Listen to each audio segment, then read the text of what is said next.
No ha existido nadie como él. Fue el hombre más destacado de su tiempo. Una brillante estrella del Renacimiento italiano, cuyas pinturas, inventos, descubrimientos científicos y proyectos de ingeniería aún siguen asombrándonos. Sabemos muy poco de él. Siempre le persiguió la controversia, entonces y ahora. Es un hombre sobre el que cualquiera puede inventarse una buena historia. Ahora se ha convertido en el protagonista de un bestseller internacional, donde se le presenta como el guardián del secreto más controvertido de la historia. ¿Dónde termina la verdad sobre él y comienza la ficción? Seguidamente, la vida de Leonardo da Vinci en biografía. Biografía. Leonardo da Vinci. Jesús, María Magdalena, la Iglesia, sociedades secretas, el Santo Grial y Leonardo da Vinci. Esos son los ingredientes principales del Código da Vinci, el multimillonario éxito de ventas escrito por Dan Brown que ha despertado una gran controversia. En la novela se ofrecen reinterpretaciones revolucionarias de obras de arte y arquitectónicas reales, con lo que el autor consigue difuminar la línea que separa la realidad de la ficción. Induce a pensar que las opiniones expresadas por Dan Brown sobre algunas obras de arte son realmente ciertas. Hoy analizaremos gran parte de esas obras creadas por Leonardo da Vinci, centrándonos especialmente en La Última Cena. ¿De verdad contiene esta obra maestra lo que dice el libro que contiene? Es indudable que hay pistas ocultas en las obras de Leonardo da Vinci. Pistas que nos ayudan a saber quién era, en qué creía y por qué continúa siendo una de las mentes más fascinantes que ha conocido el mundo. Leonardo nació en la Toscana, en un pueblo llamado Vinci, a las afueras de Florencia.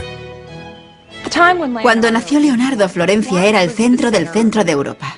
En todos los sentidos. Era sin duda el centro artístico y también el centro cultural de Europa. Pero Leonardo da Vinci nace en unas circunstancias complicadas. Es hijo ilegítimo de Caterina, hija de un campesino empobrecido, y Serpiero, maduro y respetado notario perteneciente a una respetada familia. Los padres biológicos de Leonardo no se casan entre ellos, pero sí por separado, presumiblemente con gente de su propia clase. Caterina pronto tiene 5 hijos más con su marido. Leonardo crece con su padre, Serpiero, y con sus madrastras. Leonardo fue hijo único hasta los 25 años. Durante sus 2 primeros matrimonios, su padre no tuvo heredero, porque no sobrevivió ninguno de sus hijos. De haber sido hijo legítimo, Leonardo hubiera heredado tanto las tierras como la profesión de su padre. Pero como es ilegítimo, no recibirá nada. Como era hijo ilegítimo, no podía convertirse en notario. Por consiguiente, tuvieron que encauzarle hacia otra actividad. Obviamente saltaba a la vista que era un chico con mucho talento. Sabía dibujar muy bien. Sabía construir cosas. Es probable que fuera ambidiestro. Así que cuando vieron que le interesaba el arte, le animaron a que siguiera por ese camino, puesto que no había ninguna otra alternativa. Leonardo pronto se siente fascinado por la naturaleza. El agua, las plantas, los árboles, los animales, todo despierta su curiosidad. Años más tarde, Leonardo aseguraría que la naturaleza es la mejor maestra. Es más noble imitar las cosas de la naturaleza, que son de hecho imágenes reales, que imitar lo que se dice con palabras, porque las palabras son obra del hombre. La relación de Leonardo con la naturaleza que rodeaba a Vinci es importante porque tuvo una gran influencia primero en la evolución de su pensamiento y luego en la de su obra. Siendo aún adolescente, se traslada a Florencia con su padre, y allí se le presenta la oportunidad de pulir su talento al entrar de aprendiz en el taller del artista Andrea Verrocchio. Parece que su padre reconoció el talento del joven desde un principio y le hizo ingresar en el taller de Andrea Verrocchio, un lugar inmejorable para crecer como artista. El taller de Verrocchio es una verdadera universidad de arte. El joven Leonardo aprende a dibujar, a pintar, a trabajar el bronce, a crear muebles y a diseñar banderolas para los desfiles. Habilidades todas necesarias para convertirse en artista profesional. Lo que no es explicable es la chispa del genio. ¿Cómo sucedió? No creo que lo sepamos. Son las familias ricas y poderosas de Florencia las que encargan las obras de arte que produce el taller de Verrocchio, sobre todo la familia más importante de la ciudad, los Medici. Siempre desempeñaron un papel principal, encargando ellos mismos las propias obras o facilitando la creación de este ambiente de aprendizaje y orquestando los encargos de obras de arte en colaboración con sus amigos. Leonardo puede ver muchos proyectos excepcionales en el taller de Verrocchio. Una de las cosas más interesantes que hizo, o que al menos observó, fue la colocación de una bola dorada en la cúpula de la Catedral de Florencia. Tenía 5 metros de diámetro y fue un verdadero desafío tecnológico. La bola, 2 toneladas de cobre dorado. Verrocchio crea el mecanismo que la colocará en el sitio elegido, en lo más alto del Duomo. Este logro de la ingeniería causa un gran efecto en el joven Leonardo. Durante el resto de su vida le interesarán tanto los retos técnicos como los artísticos. Hicieron muchas cosas de esas para los Medici, y esas obras fueron importantes para Leonardo porque, además de conocer los rudimentos de muchas técnicas, le sirvieron para establecer contactos que le servirían para entrar al servicio de los Medici. Con 20 años, Leonardo completa su aprendizaje con Verrocchio y se registra en el sindicato de pintores de la ciudad. Un paso necesario para convertirse en artista profesional. En el taller de Verrocchio completa su primera obra importante. Le encargan pintar un ángel en la obra de Verrocchio, el Bautismo de Cristo, y es la contribución de Leonardo la que más destaca del cuadro. Por primera vez en la historia de la pintura, Leonardo representa una figura que se gira hacia el espectador. Eso fue una especie de revolución en la historia del arte, porque hasta ese momento todas las figuras, todas las personas se representaban frontalmente, de forma muy estática, arcaica y medieval. Y ese gesto introdujo el movimiento en las figuras. Llega Leonardo, pinta la cabeza del ángel en el Bautismo de Cristo y Verrocchio dice: «Oh Dios, aquí hay alguien que sabe pintar mejor que yo». Cuenta la leyenda que Verrocchio no quiso volver a tocar los pinceles, indignado porque un muchacho supiera más que él. Hay algo de verdad en eso. Lo que indudablemente es cierto es que Leonardo superó a su maestro muy joven. El antiguo campesino empieza a labrarse un nombre como pintor. Leonardo comienza a pensar en cómo utilizar su talento para conseguir el éxito, pero una acusación anónima no tarda en poner en riesgo su futuro.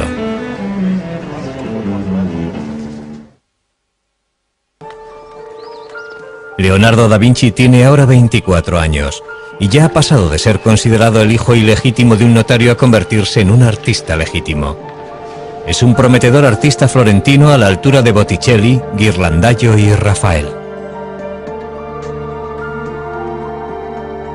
Leonardo ya ha terminado varios cuadros notables, entre ellos la Anunciación y el retrato de Ginebra da Vinci. Ha aprendido mucho en el taller de Andrea Verrocchio.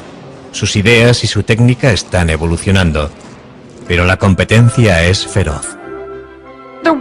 Existió una gran competencia entre pintores en la Florencia de 1470 y 1480. Sin embargo, Leonardo cobró ventaja porque ya había tenido contactos con los Medici. Leonardo demostraría tener un talento especial para cultivar esos contactos, algo que le resultaría muy beneficioso a lo largo de su vida. También empieza a anotar por escrito su explosión de ideas en varios cuadernos. Leonardo escribía todas las ideas que se le ocurrían, todo lo que leía o escuchaba en las calles cuando estaba con sus amigos. A veces resulta bastante difícil saber si lo que escribe son ideas suyas o citas que está transcribiendo. En la actualidad, los legendarios cuadernos de Leonardo están reunidos en lo que se conoce como sus códices. Al final de su vida habrá escrito 20 volúmenes. Cada uno de ellos con cientos de páginas. Los cuadernos son fragmentarios y contradictorios. En ellos mezcla todo tipo de materiales sobre temas muy distintos unos de otros, a veces incluso en la misma página, y constituyen la antítesis total de los apuntes que toman los estudiantes aplicados en clase. Sencillamente no sentía la necesidad de ser un pensador sistemático. Tomó cientos de notas sobre arquitectura y sobre ciencias. Escribió sobre óptica y perspectiva. Escribió de botánica, de anatomía, de geología. Y también se interesó por la ingeniería y la fabricación de armas, conocimientos que le resultaron de gran utilidad para conseguir encargos y alcanzar la posición que deseaba. Un detalle sorprendente de los cuadernos es la extraña letra de Leonardo. Casi todas las palabras están escritas al revés, de derecha a izquierda.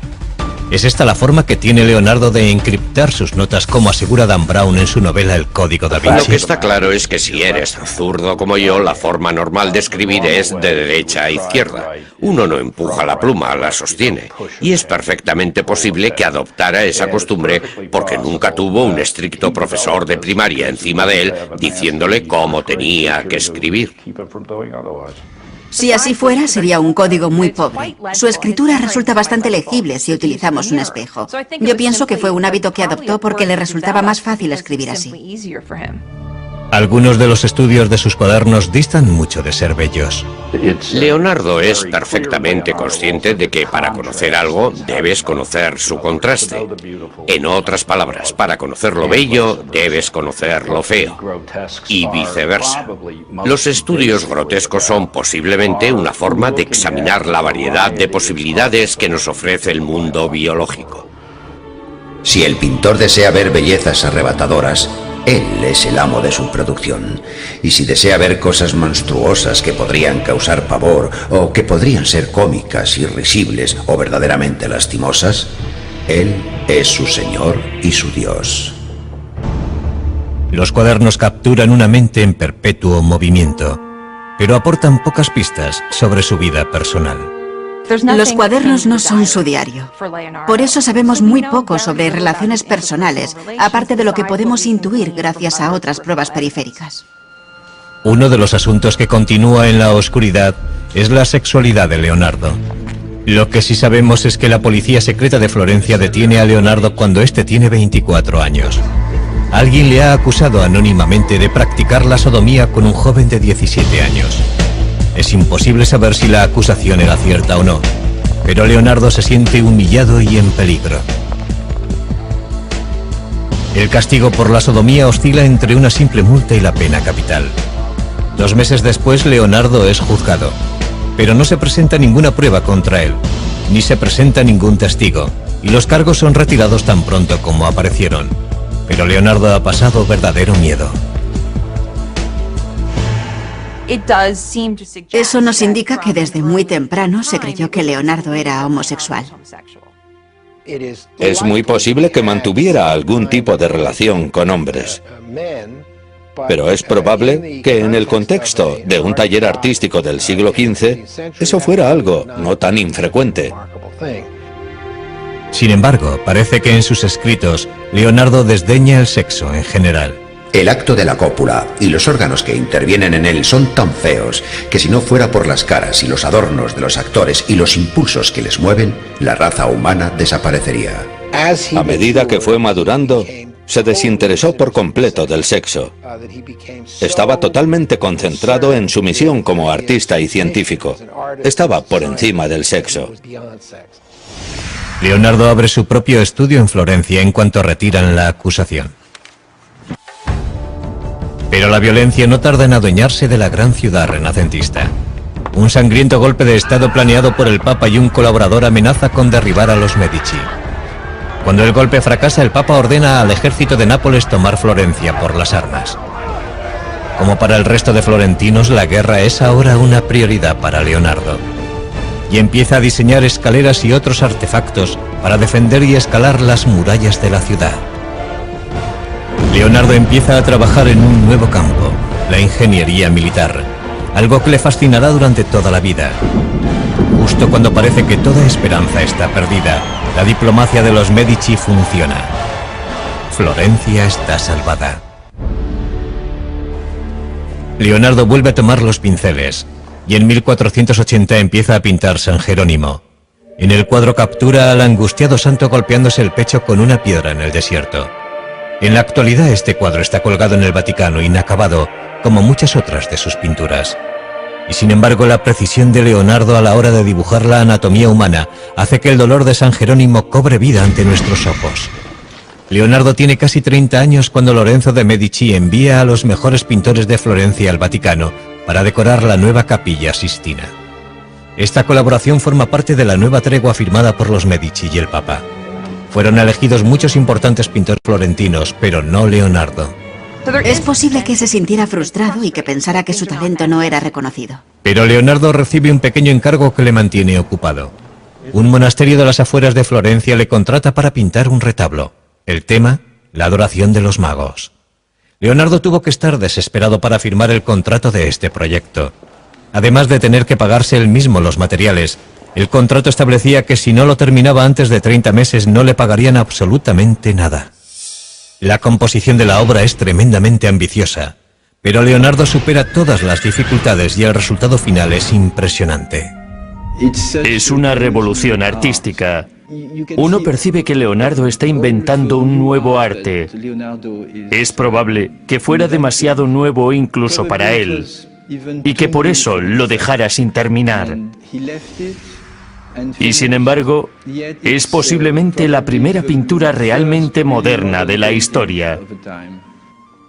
La estructura triangular del grupo que está en primer plano se convierte en un principio indiscutible del arte del Renacimiento. También destaca su énfasis en la diversidad. El viejo, el joven, el calvo, el barbado. Y la idea que anota más tarde en sus cuadernos de que hay que pintar la figura humana de los huesos hacia afuera. Si nos fijamos en la parte derecha de la pintura, vemos a un hombre anciano, pero uno juraría que es una calavera. En uno de los extremos del retablo vemos a un joven con la cabeza vuelta hacia el exterior. Se cree que es un autorretrato de un Leonardo de 29 años. Leonardo dedica muchísimo tiempo al retablo y sin embargo no consigue terminar la adoración de los magos. En el Código da Vinci, que después de todo es una obra de ficción, Dan Brown habla de la adoración de los magos, insinuando que se ha producido un gran descubrimiento bajo cientos de años de pintura. La realidad es un poco diferente. Lo cierto es que hace varios años retiraron la obra de donde estaba con la intención de restaurar la pintura. Y por lo que sabemos no se encontró ninguna modificación ni nada subversivo debajo de la pintura. Aunque sí parece que la obra pudo haber sido retocada con posterioridad a la fecha en la que fue pintada.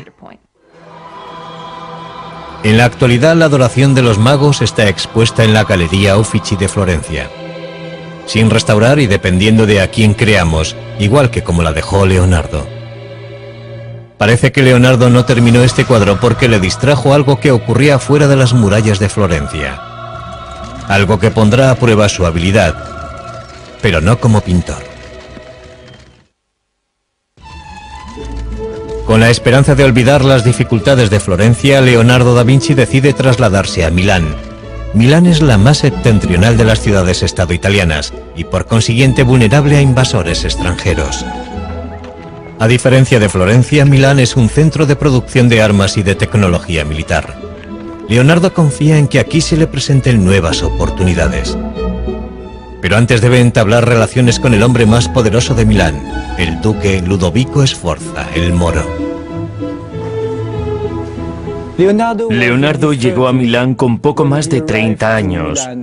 Abandonó Florencia porque se sentía bastante infeliz allí, pero también porque se entera de que Ludovico el Moro quería construir una gran estatua para honrar la memoria de su padre. Leonardo le escribe una atrevida carta al duque ofreciéndole sus servicios, no solo como pintor, sino como ingeniero militar. Haciendo gala de un descaro increíble, Leonardo asegura que es capaz de hacerlo todo. Principalmente el duque necesitaba fabricar pertrechos militares, armas ofensivas y defensivas. Y Leonardo le dice que él es el hombre que necesita. Y lo que resulta muy interesante es que en medio de la carta empieza a hablar en futuro. Y le deja caer que todavía no ha hecho nada de lo que dice que puede hacer. Pero eso nos demuestra que Leonardo sabía cómo promocionarse. Y al final de la carta le dice, por cierto, también puedo crear arte. Puedo hacer el monumento ecuestre en recuerdo de vuestro padre. En su carta, Leonardo propone diseños de fortalezas y técnicas para la fabricación de cañones y máquinas para sitiar ciudades. Uno de sus conceptos se adelanta cientos de años a su tiempo. Inspirado en el caparazón de las tortugas, Leonardo diseña el antecedente del tanque moderno. Su exterior está hecho con planchas de metal inclinadas para desviar el fuego enemigo. Unas pequeñas troneras permiten a los hombres que están dentro abrir fuego a su vez. La verdadera innovación es su forma de moverse. Un sistema de manivelas y poleas giradas por hombres o caballos pone en funcionamiento sus 4 ruedas. Pero si el tanque hubiera sido construido tal y como estaba diseñado, las ruedas habrían girado en direcciones opuestas y el tanque no se habría movido de su sitio. ¿Un error de aficionado cometido por Leonardo? ¿O un error intencionado para impedir que otros le robaran la idea? Nunca lo sabremos.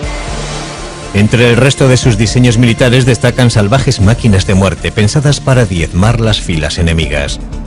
Pero no son armas prácticas, sino armas de terror. El duque se fija en Leonardo. Pero su primer encargo oficial no es un contrato de defensa. Ludovico Sforza quiere que Leonardo haga un retrato de su amante, Cecilia Gallerani. No era eso a lo que había ido Leonardo a Milán, pero la proximidad al poder suele acabar dando sus frutos. Leonardo encajó muy bien en la corte de Milán. Se sentía cómodo en el ambiente cortesano de la ciudad. El cuadro de Leonardo captura la luminosa belleza de la joven amante del duque. El armiño que lleva en brazos es un chiste visual de Leonardo basado en el apellido de Cecilia, que suena como la palabra griega para designar al armiño. Pero la testarudez de Leonardo frustra a otros clientes. Le contratan para crear un retablo basado en la Inmaculada Concepción, empleando una imaginería y unos colores específicos, pero lo que hace es dar rienda suelta a su imaginación. Jamás se había visto nada parecido en la pintura italiana. Nos encontramos con una pintura extraña, con un esquema compositivo triangular. La Virgen y el niño bendiciendo a San Juan arrodillado, y una extraña esfinge, una especie de ángel, situados todos en un paisaje de estalactitas, en el interior de una especie de gruta rocosa, un mundo húmedo y poco iluminado. La Virgen de las Rocas es una imagen perturbadora, muy distinta de lo que se suponía que debía entregar. Y Leonardo no la termina, al menos no entonces. Tras varios años de trabajo, Leonardo se gana finalmente el favor de Ludovico Sforza, que le nombra ingeniero de la corte. Es responsable de prácticamente todo, desde diseñar las tuberías del palacio, a crear los trajes para los espectáculos que se celebran en la corte. Incluso diseña un plan para fabricar un escenario giratorio. Leonardo fue muy feliz en Milán. Ludovico el Moro le permitió hacer casi todo lo que quería. La suya fue una posición muy cómoda. El castillo del duque es ya una fortaleza prácticamente inexpugnable, pero Leonardo crea diseños para reforzarlo. La amenaza siempre presente de la guerra estimula la imaginación de Leonardo. Diseña un puente que puede derrumbarse al paso del enemigo, una ametralladora primitiva, incluso un lanzallamas. Finalmente Ludovico Sforza concede a Leonardo el premio que tanto ansiaba. Le encarga la creación de una estatua enorme del padre del duque montando un semental. Leonardo empieza a tomar apuntes del natural. Leonardo siente fascinación por los caballos. Dibuja caballos por todas partes. Primero quiso hacer un caballo alzado sobre las patas traseras. Luego optó por un caballo que va al paso, puesto que desde el punto de vista de la estática era lo que podía conseguir. Sforza quiere que sea el mayor monumento ecuestre de la historia del arte. Basándonos en los bocetos que han quedado, parece que Leonardo quería hacer el caballo sin jinete. Un caballo de entre 6 y 7 metros de altura. Los desafíos técnicos son apabullantes. Leonardo crea incontables modelos pequeños en arcilla de la estatua antes de decidir cómo vaciar la versión final, para lo que se necesitarán 60 toneladas de bronce. En estos momentos Leonardo tiene ya un nuevo taller en Milán y cuenta con un ayudante. Se llama Giacomo, pero Leonardo prefiere llamarle Salai, pequeño diablo. Salai ingresa en el taller con apenas 10 años, en 1490, y permanece junto a Leonardo durante toda su vida. Es evidente que existe un vínculo personal entre ambos. La relación no era únicamente laboral, pero desconocemos la naturaleza exacta de esa relación. Salai está junto a su maestro en uno de los días más importantes de su vida. Ludovico Sforza prepara una elaborada celebración familiar para presentar el modelo en arcilla a escala real del caballo de su padre. Pero antes de que pueda fundirse el bronce para la escultura, el ejército francés amenaza con invadir Milán, sacudiendo los cimientos de la dinastía Sforza. Las tropas de Sforza no son rival para el bien pertrechado ejército francés. No les queda más remedio que utilizar el bronce destinado al caballo de Sforza para fundir cañones. El sueño de Leonardo queda hecho pedazos. Escribe: no diré nada del caballo porque sé en qué tiempos vivimos. Pero el caballo no es el único monumento de la familia Sforza que el duque le ha pedido a Leonardo que cree. Leonardo estaba también pintando un mural religioso para la iglesia de los Sforza. El tema, la última cena de Cristo con sus apóstoles. Para frustración de todos, pasaron años sin que pareciera que Leonardo pudiera terminar la obra.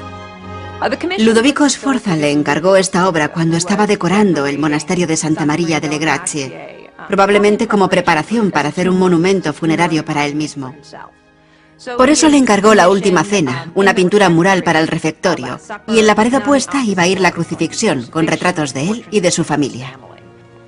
Leonardo crea una composición revolucionaria para decorar la modesta pared de un monasterio. El genio de Leonardo se revela al preguntarse: ¿cómo capturo ese momento tan importante en el que Cristo dice: de verdad os digo que uno de vosotros me traicionará? Y ahí se desata un infierno psicológico.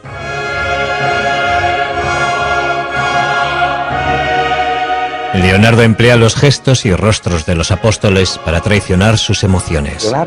Leonardo intentó representar las figuras de una forma muy natural, muy humana. Quiso representarlas en acciones y actitudes que mostraran los movimientos internos de la mente. En vez de ponerlos a todos en fila, que era básicamente lo que se había hecho en los 100 años anteriores, Leonardo dividió a las 13 figuras en 5 grupos. 4 grupos de 3 personas para los 12 apóstoles y Cristo aislado, formando un grupo separado. Y eso constituyó una innovación muy destacada. Pero algunas de las ideas de Leonardo para la pintura son demasiado revolucionarias. Se le acusa de haber empleado una técnica demasiado pobre en la ejecución de la última cena. Y es probable que eso no sea del todo cierto.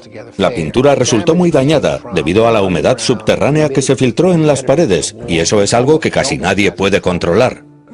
En esa obra utilizó una técnica experimental, y sabemos que 20 años después de su finalización, cuando Leonardo seguía aún vivo, ya la pintura había empezado a resquebrajarse. En el Código da Vinci se dice que Leonardo intentó algo incluso más revolucionario en la última cena. Algo que sería contrario no solo a la Iglesia, sino también a 2000 años de enseñanzas bíblicas. En el bestseller de Dan Brown, El Código da Vinci, novela de la que también se ha hecho una película, se aporta una interpretación sorprendente de la última cena. El Código da Vinci está basado en la teoría de que Leonardo deslizó un mensaje secreto en esta pintura. La figura de aspecto femenino a la izquierda de Jesús no es Juan, como aseguraría la tradición, sino María Magdalena, quien se supone que era la madre de Jesús. Naturalmente el Código da Vinci es una obra de ficción, pero ¿creyó Leonardo algo de todo esto? Conocer el contexto en el que, dónde y por qué pintó Leonardo esta obra podría ofrecernos cierta perspectiva.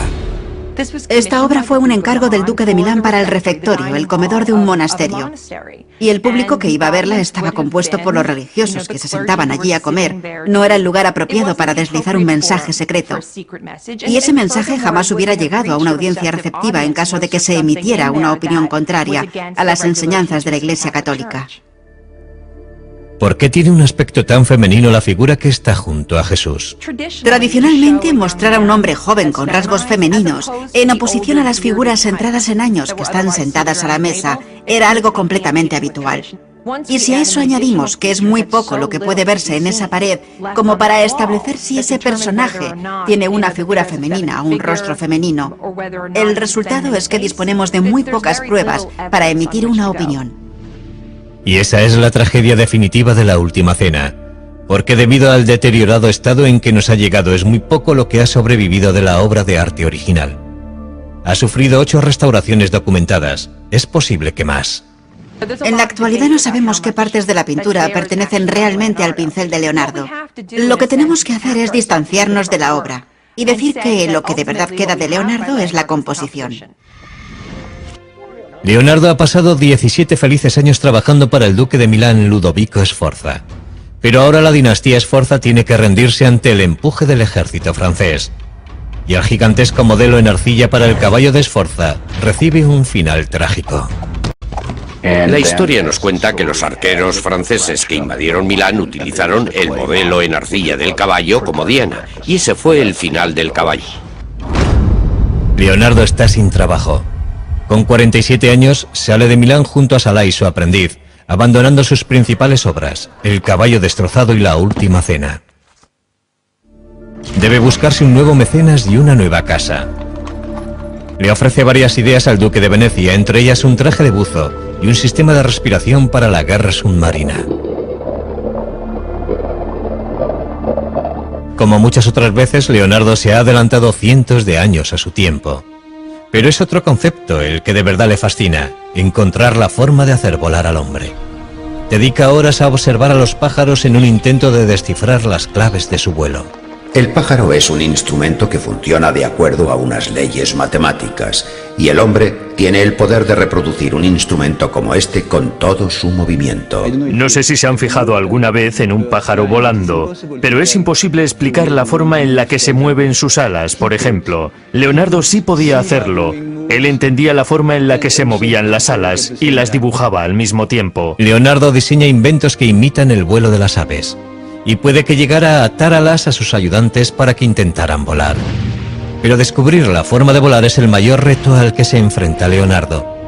Uno de sus diseños de avión más famosos es el tornillo aéreo, también conocido como el helicóptero de Leonardo.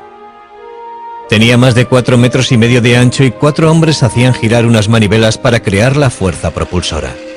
Su enorme peso garantizaba la imposibilidad de que funcionara, pero sirvió para hacerle pensar a Leonardo.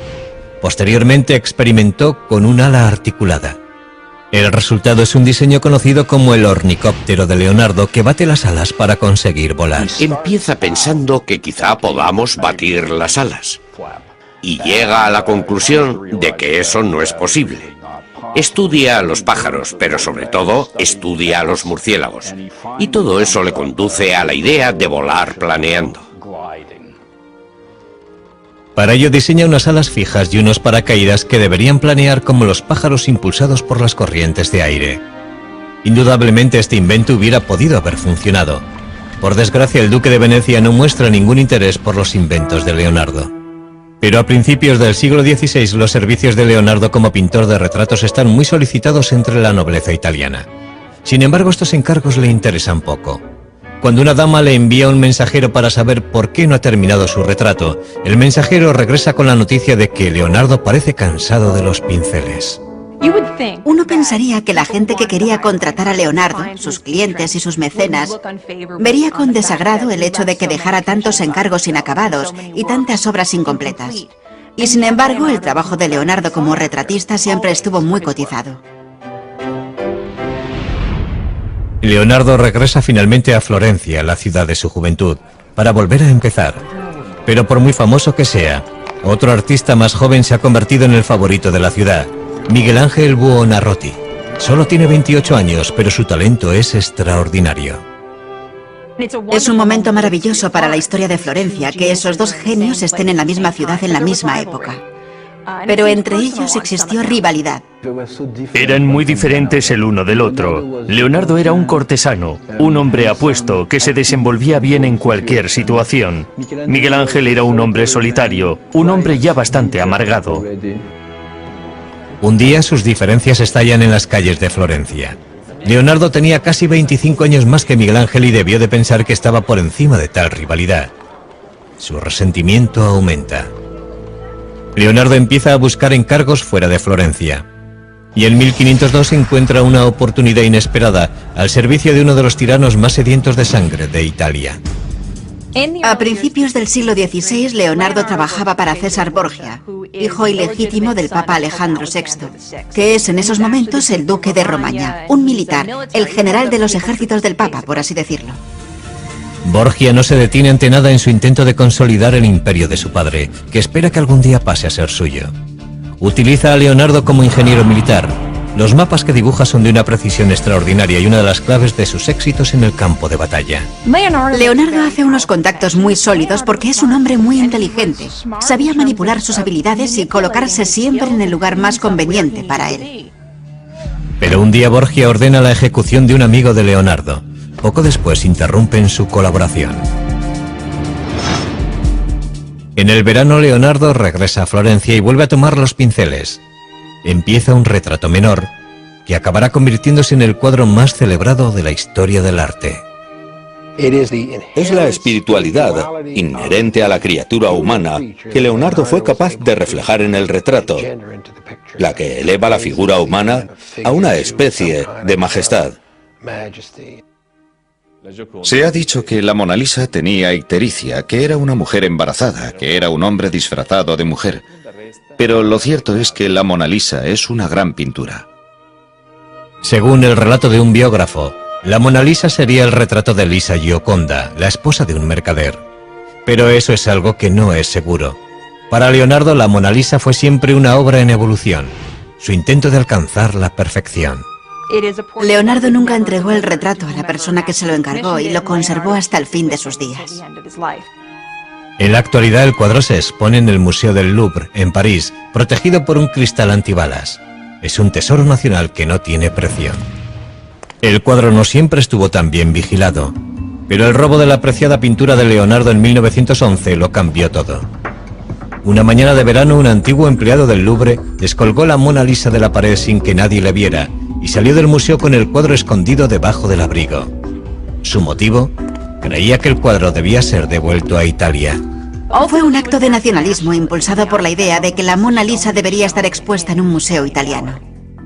A pesar de una búsqueda desesperada, el cuadro permaneció en paradero desconocido durante más de 2 años, hasta que el ladrón se ofreció a devolverlo a Italia a cambio de dinero.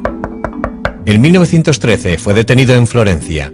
La Mona Lisa estaba cuidadosamente escondida en el falso fondo de su maleta, en perfecto estado. Curiosamente, el robo y la recuperación de la Mona Lisa solo consiguieron aumentar la fama del cuadro. Poco después de que Leonardo empezara la Mona Lisa en Florencia, le contratan para pintar un fresco en la gran sala del Consejo de la ciudad. Es con diferencia el proyecto más grande en el que se ha embarcado Leonardo en su vida. Creo que fue un encargo muy importante para Leonardo, pero también fue un proyecto muy arriesgado para él, porque hubiera exigido de un artista que pintara el fresco, y en última instancia no sería eso lo que haría Leonardo. El tema de la pintura es la victoria florentina sobre Milán en la batalla de Anghiari. Conocemos la composición que hizo Leonardo a partir de algunos de los bocetos que se conservan. Pero tras trabajar durante 3 años en el proyecto, Leonardo lo dejó inacabado. No sabemos lo que ocurrió con exactitud. Sabemos que la pintura no se adhirió a la pared y que intentó utilizar una técnica experimental. O puede que el motivo por el que no lo terminara tuviera algo que ver con el artista a quien se le encargó el fresco que ocuparía la pared opuesta, el principal rival de Leonardo, Miguel Ángel. Florencia era demasiado pequeña para los dos. Era o uno u otro. No podían trabajar al mismo tiempo en la misma ciudad. Leonardo acaricia la idea de volver a abandonar Florencia, pero no antes de empezar un nuevo campo de estudio. Parece ser que al Papa no le gustaba que Leonardo se dedicara a hacer disecciones. Era ilegal y, sin embargo, lo hacía.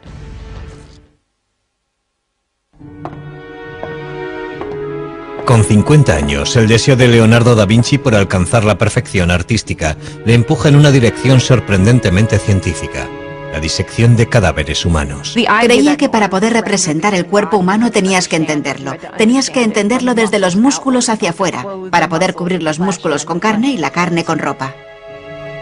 Leonardo nunca fue un hombre religioso y no tiene reparo en sajar la carne muerta para poder dibujar de forma sistemática todos los detalles del cuerpo humano. Lo que podría disuadirte es el miedo a pasar las horas nocturnas en compañía de esos cadáveres, despedazados y desollados y horribles de ver. Finalmente, la curiosidad le empuja al lecho de muerte de un hombre de 100 años. Leonardo espera pacientemente a que muera el hombre para poder investigar la causa de su muerte. El resultado de su autopsia es el primer caso documentado de arteriosclerosis de la historia, endurecimiento de las arterias. Leonardo llega a esta conclusión tras comparar el sistema circulatorio del viejo con el de un niño. Sus estudios anatómicos son sorprendentemente precisos. Pero lo que para Leonardo es ciencia, para otros resulta macabro. Conseguir cadáveres es un problema constante. Años más tarde, las autoridades de la Iglesia se enteran de estas autopsias y creen que ha ido demasiado lejos. el Papa pone fin a sus disecciones de una vez por todas. Finalmente, una pintura del pasado de Leonardo le lleva de nuevo a Milán. Después de más de 20 años le piden que vuelva para terminar La Virgen de las Rocas y supervisar la realización de una copia. ¿Cuál es el original y cuál es la copia? La versión del Louvre es la primera y se ajusta más al último estilo florentino de Leonardo. Probablemente el cuadro que termina colgado en Milán es la copia. Se pintó alrededor del año 1508 y está expuesto en la National Gallery de Londres. A pesar de su reputación como pintor, a medida que Leonardo envejece, su verdadero legado son sus cuadernos, toda una vida de exploración científica y artística, capturada en miles de hojas de frágil papel. Entre esas páginas se encuentra esta imagen, que se cree que es un autorretrato de un Leonardo ya anciano. Leonardo ha superado ampliamente los 60 años y está cansado. Ha experimentado un cambio tremendo. Por eso, cuando el rey de Francia, gran admirador y coleccionista de la obra de Leonardo, le invita a él y a sus 2 ayudantes a viajar a su corte, Leonardo no deja pasar la oportunidad. El rey está encantado de tener a una mente tan brillante bajo su techo. Era frecuente que el rey llamara a su puerta a cualquier hora del día o de la noche para preguntarle algo, y Leonardo estaba encantado porque de hecho aquel era el sueño de su vida. Lo triste es que para entonces Leonardo era ya demasiado viejo como para crear algo. Poco después de llegar a Francia, Leonardo sufre un ataque de apoplejía que le paraliza el brazo derecho y le deja la mano izquierda temblorosa. Sin embargo, gracias a la generosidad del rey, Leonardo tiene pocas obligaciones. Salai, el aprendiz que le acompaña desde los 10 años, y Melzi, un estudiante más joven y leal acompañante, permanecen a su lado hasta el final. Pocos días después de cumplir 67 años, Leonardo llama a un notario para hacer testamento. Y según la leyenda, aunque nunca había sido especialmente religioso, Leonardo vuelve sus ojos hacia Dios. Es imposible saber si abrió su corazón a la religión en su lecho de muerte.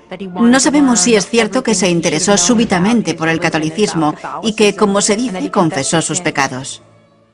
Se ha dicho que Leonardo murió en brazos del rey Francisco I. Sea eso cierto o no, está claro que los franceses le adoraban.